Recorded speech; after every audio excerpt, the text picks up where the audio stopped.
Welcome to Accessible Homesteading and Camping. Welcome back to episode 2. Today, I'm just going to touch base on a couple little things and provide some information on how to make a homestead accessible, or even a home for that matter.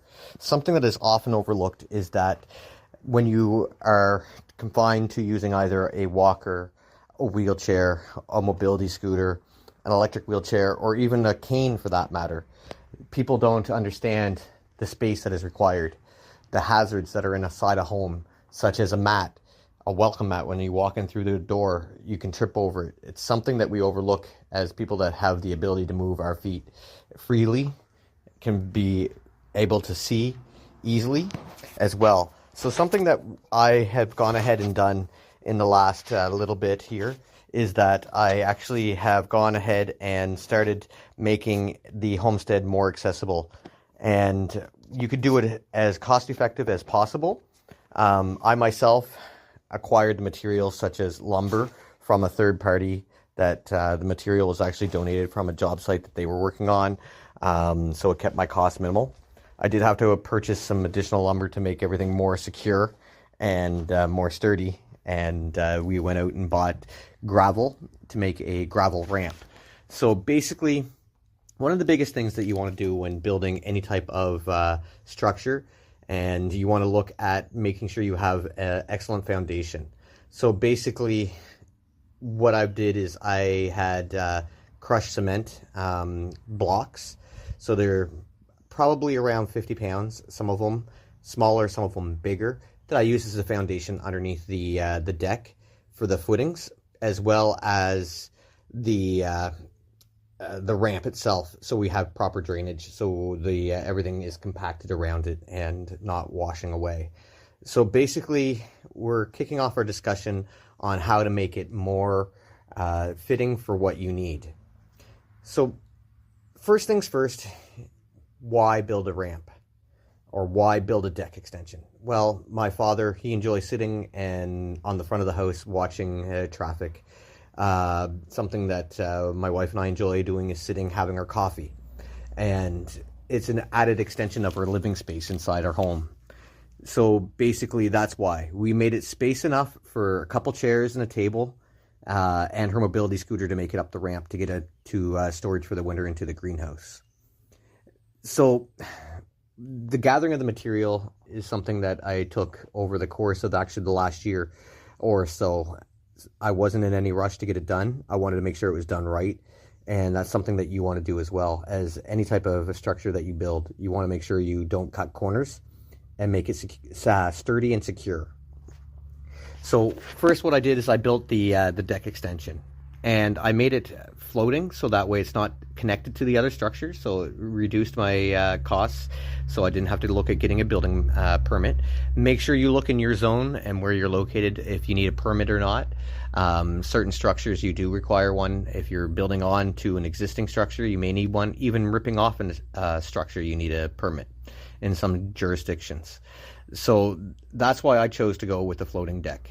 The floating deck is approximately 40 inches by 8 feet. So it's not a small deck. It's not a big deck. It's just enough space because the ramp is butted up against it across the whole front of the house. The average and basically the code is you want 1 foot elevation for every inch, or let me try that again. You want 1 foot for every inch of elevation for a ramp. So that means if your ramp is a foot high, you need to have a 12-foot ramp. So I custom built this ramp, as I was mentioning, with gravel that's compacted around rocks.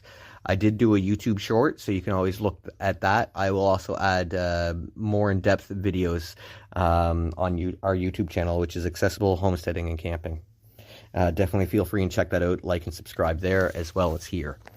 Now, as I went, this took a little bit of time. I did the work myself with input from my wife. We did a retaining wall on the front part of the ramp that's going to be facing the road, and that is made out of recycled tires that we're turning into flower planters. So it will look look very positive from the road, good vibes, good greenery. It's something that we enjoy, as well as it actually serves a purpose as keeping the dirt from running down out into the lawn.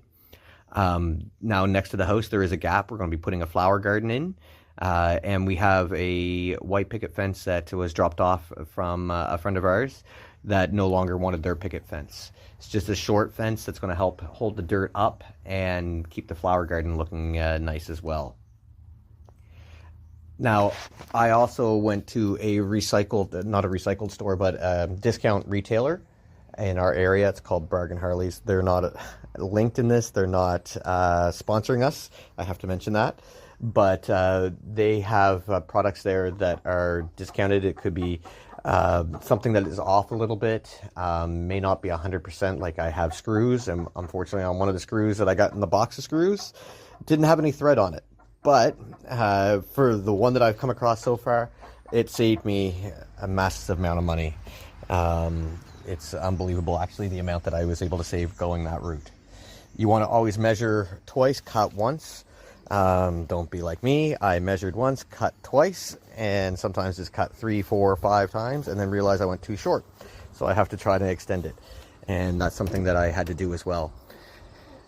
Now, once you get everything measured, you put it in, your footings are secure. I used cement blocks underneath the actual footings for the floating deck, and it helped hold everything in place. And then the frame is there. You build your frame. I built it out at 2x8 with 4x4 footings or posts, and that made sure that everything's going to remain sturdy for years to come. The deck boards I used are actually true pressure treated deck boards, so it should withstand the tests of time. Now the ramp, as I say, you go for 1 foot for every inch of elevation. So our ramp is actually close to 24 feet long. It goes across the entire front part of our house, and it will make it safe for my father to walk with his cane, my wife to use her wheelchair or mobility scooter up and down. And then that's basically it.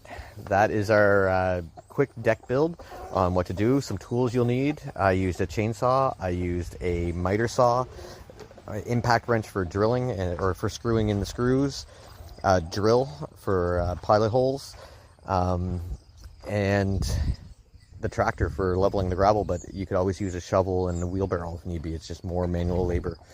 And that is basically it to how to get a short but sweet deck that matches what your needs are. And definitely don't forget to like and subscribe.